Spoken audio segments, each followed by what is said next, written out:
नमस्कार साथियों, आज आइए एक बार और आपकी जो एक्सरसाइज है कंप्लीट वीडियो में 1.2 की बात करेंगे। और ये जो आपकी 1.2 है 10th क्लास मैथ्स की, उसके हम शुरुआत का जो प्रश्न है आपका वो है कि सिद्ध कीजिए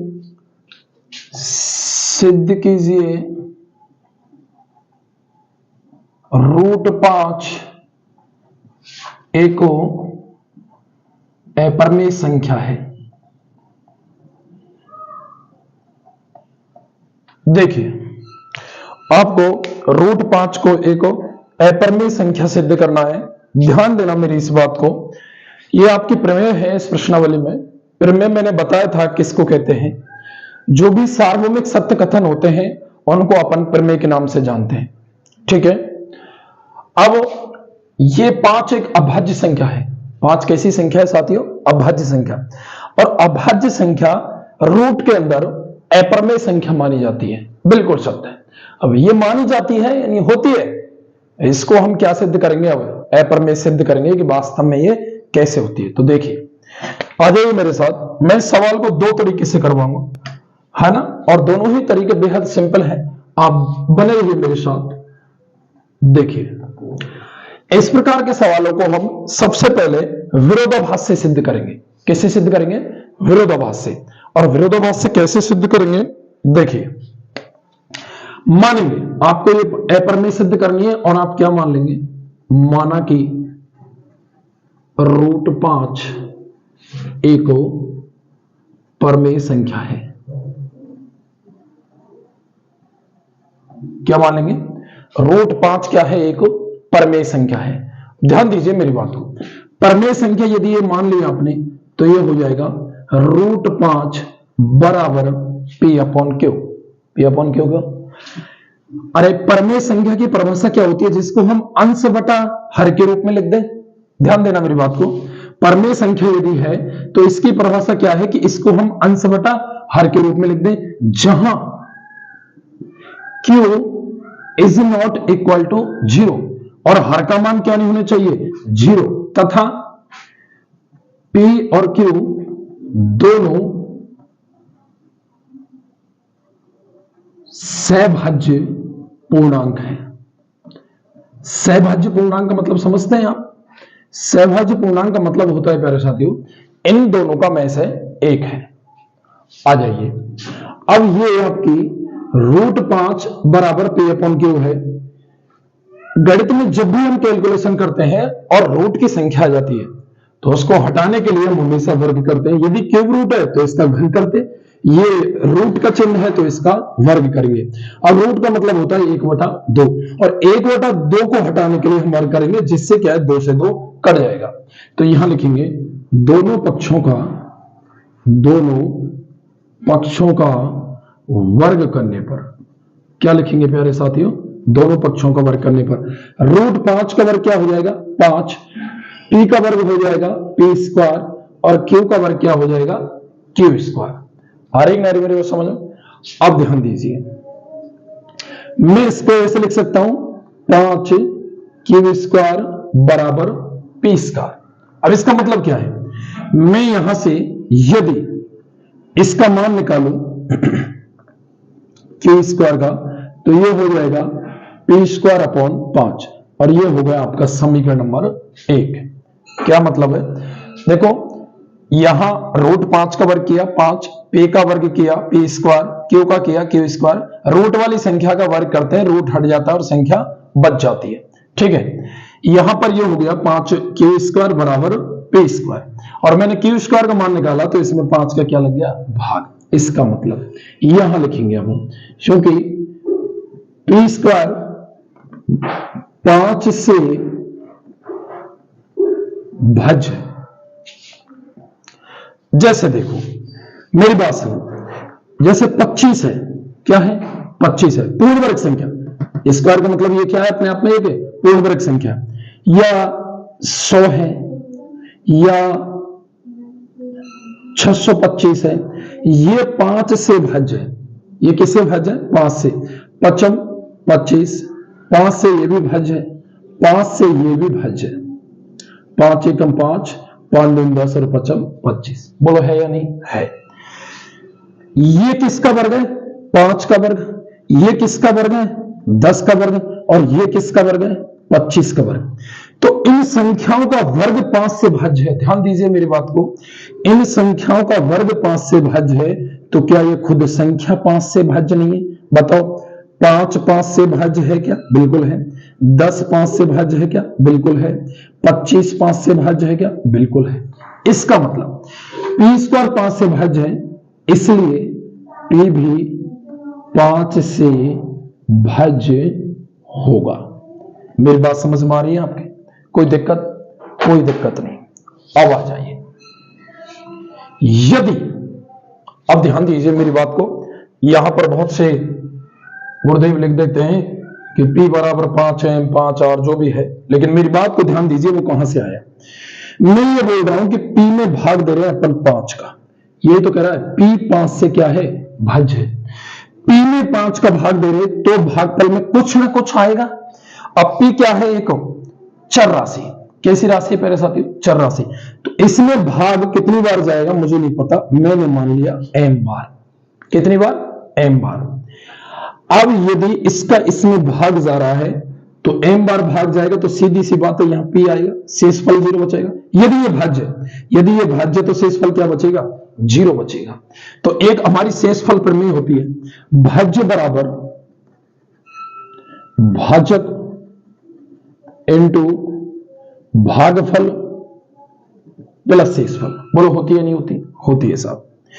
ये भाज्य है, अगर ये भाज्य है तो शेषफल 0 बचेगा। शेषफल 0 कब बचेगा? जब इसका इसमें पूरी बार भाग जाए। जैसे मान के चलो ये 10 था, 5 का भाग देंगे तो 5 दूनी 10। बोलो यहां यही संख्या आएगी तभी तो शेषफल 0 बचेगा। तो यहां p आएगा तभी तो 0 बचेगा।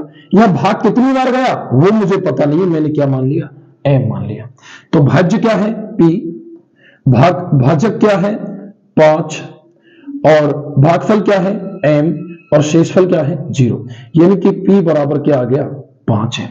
p बराबर क्या आ गया? 5m। आगे मेरी बात समझ लो, तो यहां लिखेंगे p बराबर 5 है। ठीक है, आगे मेरी बात समझ में, समीकरण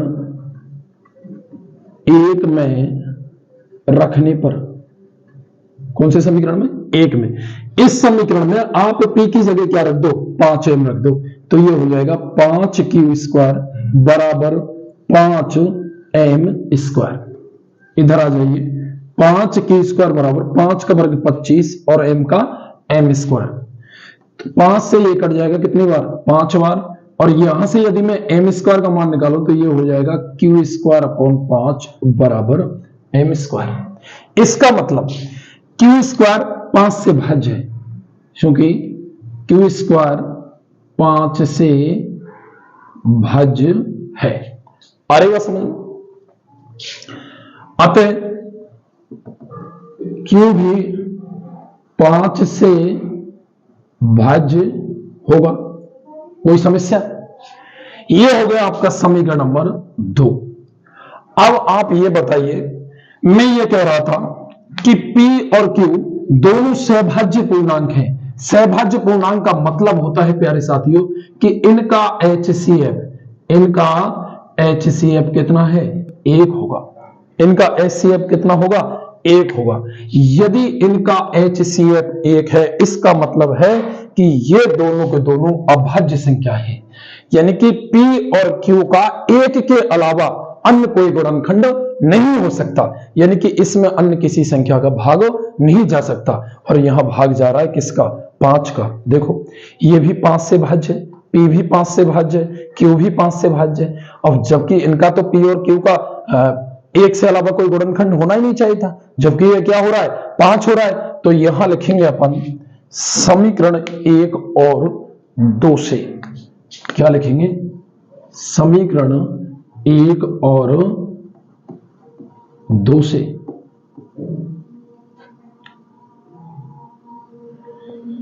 हमारी यहां लिख देंगे जो कि गलत है, जो कि क्या है? गलत है।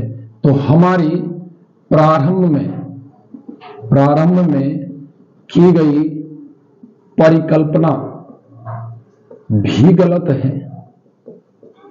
अतः प्रारंभ में क्या की गई थी परिकल्पना कि √5 एक कैसी संख्या है परमेय, तो ये कैसी संख्या होगी? अपरमेय संख्या। कैसी संख्या होगी? अपरमेय संख्या होगी। ये रहा आपका कंप्लीट सवाल। आगे बात समझ में? अब देखिए आप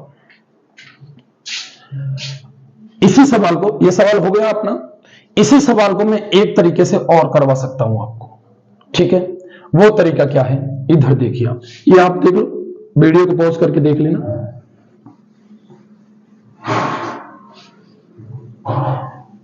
मैं दूसरे तरीके से करवा रहा हूं इसको, देखो किस प्रकार से।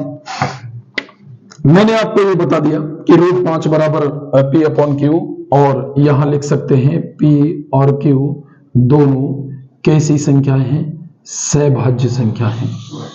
सहभाज्य पूर्णांक है। सहभाज्य क्या है? पूर्णांक है। आगे बात समझ में? अब देखिए ये क्या हो जाएगा, यहां पर मैं दोनों पक्षों का वर्ग करूंगा।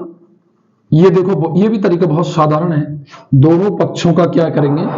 वर्ग करेंगे, और वर्ग करने के बाद में ये √5 का तो हो जाएगा 5, और P का हो जाएगा P², और Q का हो जाएगा Q²। ध्यान दीजिए, मैं इसको ऐसे लिख सकता हूं क्या? P²/Q × Q। बताओ कोई दिक्कत है क्या? कोई दिक्कत नहीं है साहब। मैं एक Q को यहां ले आऊं, 5Q बराबर P²/Q। बताओ कोई दिक्कत है क्या? कोई दिक्कत नहीं है। Q एक पूर्णांक राशि है। Q कैसी है? पूर्णांक। और ये भी एक पूर्णांक है, यानी एक पूर्णांक का एक पूर्णांक से गुणा करने पर पूर्णांक आता है। बोलो आता है कि नहीं आता? आता है। ये हो गया पूर्णांक साहब। ये क्या हो गया साहब? पूर्णांक हो गया। 5Q हो गया पूर्णांक, और P/Q देखो, ये पूर्णांक बटा पूर्णांक है तो पूर्णांक बटा पूर्णांक, जैसे 3/4, 2/3, ये दोनों ही ये भी पूर्णांक है, ये भी पूर्णांक है, लेकिन ये हो गई भिन्न। ये क्या हो गई? भिन्न। और ये हो सकता है कि 2×3 बराबर 2/3, ये बोल रहा है। अब ये एक बात बताओ, जैसे मान के चलो मैं Q की जगह 3 मान लो, 2 कुछ भी मान लो, मैंने ये 2 और 3 ले लिए, तो एक बात बताओ कि ये बराबर ये हो सकता है क्या? नहीं हो सकता, जो कि असंभव है। जो कि असंभव है। अतः वो ही लिख देंगे, हमारी शुरुआत में की गई परिकल्पना भी गलत है। अतः √5 क्या होगी? एक अपरमेय संख्या। अपरमेय संख्या होगी। बात समझ में आ गई? कितना सिंपल हो गया। आप इसको इस प्रकार से भी कर सकते हैं। ठीक है, आ जाइए अगला सवाल।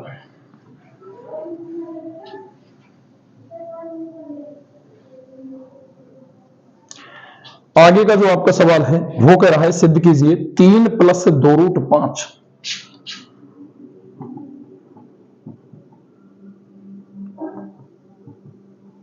3 + 2√5 किस प्रकार से करेंगे इसको? देखिए साथियों, ये सभी विरोधाभासी होंगे। किससे होंगे? विरोधाभासी। मान लीजिए, माना कि 3 + 2√5 एक परमेय संख्या है। क्या है? परमेय संख्या है। अब देखिए, यदि ये परमेय संख्या है तो मैं इसको ऐसे मान सकता हूं, 3 + 2√5 बराबर P/Q। बता कोई दिक्कत है क्या? कोई दिक्कत नहीं है। इसका आप क्या कर दो, 2√5 बराबर P/Q, 3 उधर जाएगा तो किसका हो जाएगा? माइनस का। बोलो होगा या नहीं होगा? बिल्कुल होगा सर। 2 का इसमें आप भाग दे दो, या फिर ऐसा करो, 2√5 बराबर P-3Q/Q। बता कोई दिक्कत है क्या? नहीं है साहब। मैं √5 बराबर ऐसे लिख सकता हूं, P-3Q/2 × Q। 2 का इसमें भाग लग गया तो ये हो गया 2Q। ये क्या है? रूट के अंदर अभाज्य संख्या। रूट के अंदर अभाज्य संख्या। अभी आपने सिद्ध किया इसको। ये क्या है? अपरमेय, ये क्या है? अपरमेय बराबर P बटा Q, अंश बटा हर, ये क्या है? परमेय। क्यों? क्योंकि Q का मान 0 भी नहीं है। आप यहां लिखेंगे, मैं भूल गया, जहां ये बात जरूर लिखेंगे आप, Q नॉट इक्वल टू 0 और P और Q दोनों सैभाज्य पूर्णांक है। आ रही बात समझ में? तो ये क्या है कि Q का मान 0 भी नहीं है, ये पहले स्थिति स्पष्ट थी यहां पर, और अंश बटे हर के रूप में, तो बिल्कुल ये हो गई परमेय संख्या। तो अपरमेय संख्या बराबर परमेय संख्या, जो कि असंभव है, जो कि असंभव है। अतः शुरुआत में की गई परिकल्पना भी गलत है। अतः 3 + 2√5 क्या होगी? एक अपरमेय संख्या। क्या होगी? अपरमेय संख्या होगी। आगे बात समझ में आपको? ये हुआ आपका दूसरा सवाल। अब देखिए अगला। आप आराम से वीडियो को पॉज करके देख सकते हैं, रिवर्स करके देख सकते हैं। समय का अभाव है, मैं कम समय में ज्यादा सवाल करवाने के चक्कर में ये थोड़ा सा गैप मिटाना पड़ता है मेरे को टाइम से, ठीक है? ये सुविधाएं हैं आपके लिए, उसका लाभ उठाइए। देखो, तीसरा सवाल है आपका, और तीसरे में 3 है। एक पहला जो सवाल है वो है, सिद्ध कीजिए 1/√2। 1/√2 क्या है? एक अपरमेय संख्या। क्या है? एक अपरमेय संख्या। दूसरा है आपका 7√5। 7√5। और तीसरा है आपका प्यारे साथियों 6+√2। 6+√2। ये सवाल है आपके। मैं तीनों सवालों को करवा रहा हूं। देखिए, मान लेंगे, ये पहला सवाल करवा रहा हूं मैं। सबसे पहले इसको मानेंगे, माना कि 1/√2 एक परमेय संख्या है। अब वही बात हो गई ना, मैं बोल रहा हूं विरोधाभास से सिद्ध करेंगे इसको। किससे? विरोधाभास से। तो विरोधाभास में क्या है? अपरमेय सिद्ध करवा रहा है, हमने परमेय मान ली। अब ये हो जाएगा 1/√2 बराबर P/Q, क्योंकि परमेय संख्या है तो अंश बटे हर के रूप में, जहां Q is not equal to 0 और P और Q ये दोनों सैभाज्य क्या है? पूर्णांक है। बोलो है या नहीं? अरे कोई दिक्कत है क्या? नहीं है? आ जाइए, ये हो जाएगा आपका। देखो, यहां पर मैं इसको ऐसा कर दूं, √2/1 बराबर Q/P। अरे कोई दिक्कत है क्या? मैं √2 को ऊपर ले गया, 1 नीचे, Q ऊपर, P नीचे, 1 से कोई फर्क नहीं पड़ता। अब ये क्या है? ये है अंडर रूट के अंदर अभाज्य संख्या। 2 अभाज्य संख्या होती है, सबसे छोटी अभाज्य संख्या 2 ही होती है मैथ्स में। और ये एक अपवाद है कि ये अभाज्य संख्या होते हुए भी एक सम संख्या है, अन्यथा जितनी भी आप अभाज्य संख्या पढ़ेंगे वो सब के सब कैसी है? विषम संख्या है। तो देखो, अंडर रूट के अंदर ये भी जरूरी नहीं कि सारी की सारी विषम संख्या अभाज्य है, लेकिन जितनी अभाज्य संख्या होंगी वे सब विषम होंगी, सिर्फ इसको छोड़ करके। तो देखिए, ये क्या है? एक अपरमेय संख्या, और बराबर में ये अंश बटा हर के रूप में ये क्या हो गई? परमेय संख्या। क्या हो गई? परमेय संख्या, जो कि असंभव है, जो कि असंभव है। अतः शुरुआत में, कहां? शुरुआत में की गई परिकल्पना भी गलत है। अतः 1/√2 एक अपरमेय संख्या होगी। बताओ, कोई दिक्कत है क्या? कोई दिक्कत नहीं है साहब। ये हो गया आपका सवाल नंबर तीसरे का पहला। आ जाइए, अब हम करवाएंगे आपको सवाल नंबर तीसरे का दूसरा। 7√5, इसको मानेंगे आप कि 7√5 क्या है? एक परमेय संख्या है। 7√5 क्या है? एक परमेय संख्या। वो ही मानेंगे 7√5 बराबर P/Q। देखो बिल्कुल सेम है, मैंने मिटाया भी नहीं है यहां से। 7√5 बराबर क्या है, P/Q। परमेय संख्या होगी, Q is not equal to 0। P और Q दोनों सहभाज्य पूर्णांक हैं, इसका मतलब इन दोनों का में से एक है। ये मैंने यहां पर लिख दिया, ये लाइन जरूर लिखनी है आपको। मैं इसको ऐसे लिख सकता हूं, √5 बराबर P/7Q। कोई दिक्कत है क्या? अंडर रूट के अंदर देखिए अभाज्य संख्या ये क्या होती है, अपरमेय। ये क्या होती है, अपरमेय संख्या। और अंश बटे हर के रूप में ये क्या है, परमेय संख्या। ये क्या है, परमेय संख्या। तो यहां लिख देंगे जो कि क्या है, ये असंभव है लिख रहा है, जो कि असंभव है। अतः शुरुआत में की गई परिकल्पना भी गलत है। अतः 1/√2 नहीं, अब लिखेंगे अपन 7√5 क्या है, एक अपरमेय संख्या होगी। इति सिद्धम। ठीक है, बताओ कोई समस्या आई क्या? बहुत सिंपल सवाल है। उसी प्रकार से अब आप हल करेंगे, यहां लिख देंगे 6+√2। क्या लिख देंगे, 6+√2। मानिए इसको तीसरे को, माना कि 6+√2 एक परमेय संख्या है। इसको इस प्रकार लिखेंगे, 6+√2 बराबर P/Q। तो ये क्या होगा, √2 बराबर P/Q माइनस 6। फाइनली इसको ऐसे लिख देंगे, √2 बराबर P माइनस 6Q/Q। देखो Q का इधर गुणा हो जाएगा 6 से, तो ये हो जाएगा √2 बराबर P माइनस 6Q/Q। यानी कि ऊपर अंश और नीचे हर। अंडर रूट के अंदर अभाज्य संख्या, इसका मतलब ये क्या है, अपरमेय संख्या। कैसी संख्या है, अपरमेय। और ये क्या है, परमेय। ये दोनों बराबर हो सकते क्या, नहीं हो सकते, जो कि क्या है, असंभव है। अतः शुरुआत में की गई परिकल्पना भी क्या है, गलत है। अतः 6+√2 एक अपरमेय संख्या होगी। ये रहे आपके कंप्लीट जो एक्सरसाइज है आपकी 1.2। ठीक है साथियों, आई होप कि आपकी चीजें समझ में आई होंगी। और यदि आपके एक बार में समझ में नहीं आती तो आप वीडियो को दोबारा से आराम से देख सकते हो। बहुत देखो, मात्र 20, 22, 23 मिनट की वीडियो में मैं कंप्लीट एक एक्सरसाइज लेकर चल रहा हूं। आपकी समय का अभाव होता है, आपका ज्यादा समय खर्च नहीं हो और थोड़ा सा पढ़ाई में भी व्यवस्था सुदृढ़ बनी रही। धन्यवाद साथियों मेरे साथ बने रहने के लिए। और एक कमेंट जरूर करके जाया करो, यदि वीडियो को देखते हो ना तो कमेंट जरूर करके जाया करो। यदि कोई चीज आपके समझ में ना आ रही तो उससे लिख दिया करो, समझ में अच्छी आ रही है तो उससे भी लिखा करो, जिससे मुझे भी मोटिवेशन मिले। क्योंकि काफी बहुत ज्यादा बिजी टाइम में से आपको ये समय निकालता हूं इस वीडियो को अपलोड करने के लिए, बनाने के लिए काफी टाइम लगता है। ठीक है, जय हिंद, जय भारत। वीडियो को लाइक करें, शेयर करें और चैनल को सब्सक्राइब जरूर करें। धन्यवाद साथियों।